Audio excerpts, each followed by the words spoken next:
When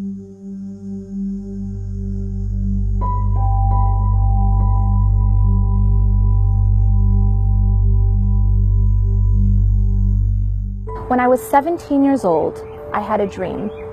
I dreamt that I was sitting in a masjid and a little girl walked up to me and asked me a question. She asked me, why do people have to leave each other? The question was a personal one, but it seemed clear why that question was chosen for me. I was one to get attached. Ever since I was a child, this temperament was clear. While other children in preschool could easily recover once their parents left, I could not. My tears, once set into motion, did not stop easily.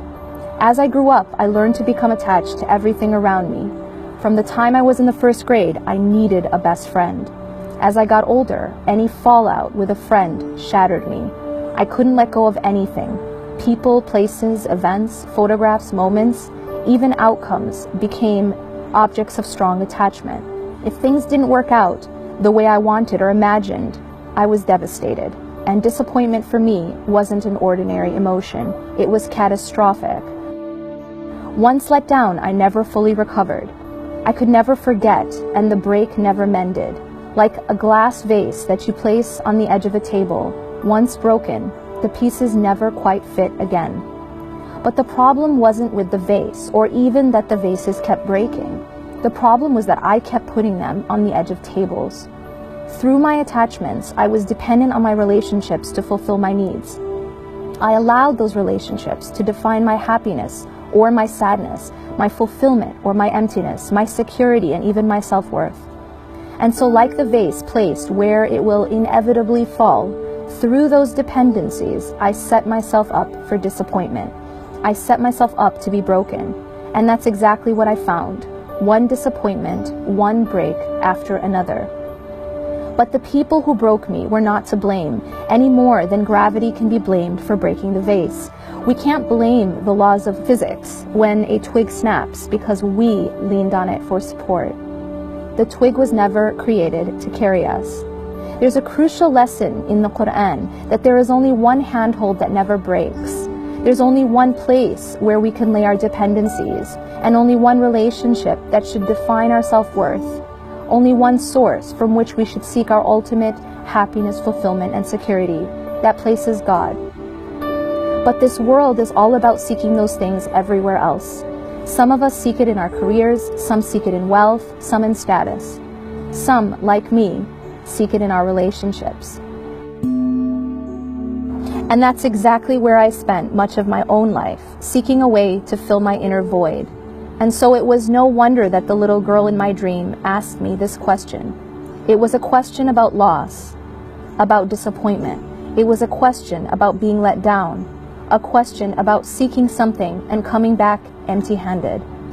It was about what happens when you try to dig in concrete with your bare hands. Not only do you come back with nothing, you break your fingers in the process. And I learned this not by reading it, not by hearing it from a wise teacher. I learned it by trying it again and again and again. And so the little girl's question was essentially my own question being asked to myself. Ultimately, the question was about the nature of the dunya as a place of fleeting moments and temporary attachments, as a place where people are with you today and leave or die tomorrow.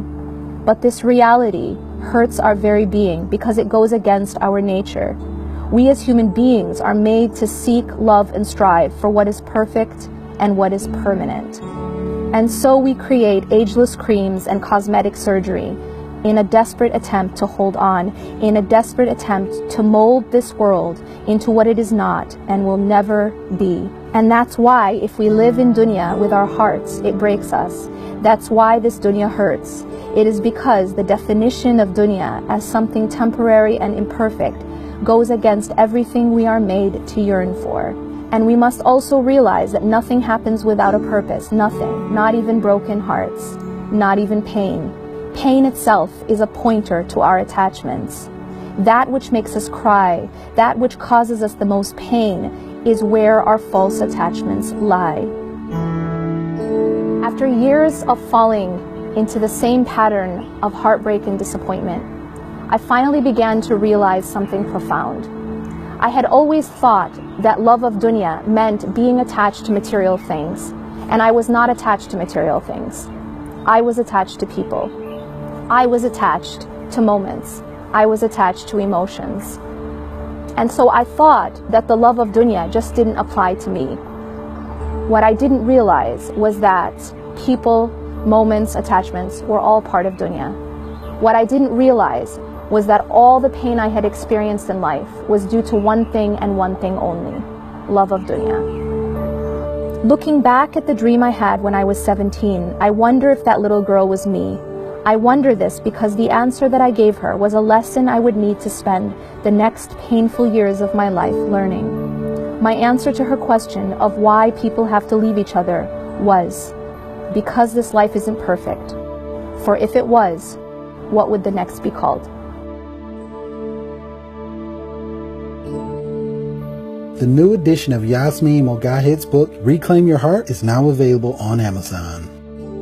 Reclaim Your Heart was made available in part through social media by Islamic Relief USA. Sometimes the world begins to look dark, but there's one thing that brings light. It's when you help relieve a person's suffering and make their world brighter. In their darkest days, you sent food, water, and healthcare, warm clothes, and fuel to stay warm. You sent shelter, mattresses, and blankets. You sent relief, hope, and love. Thank you for working together for a better world.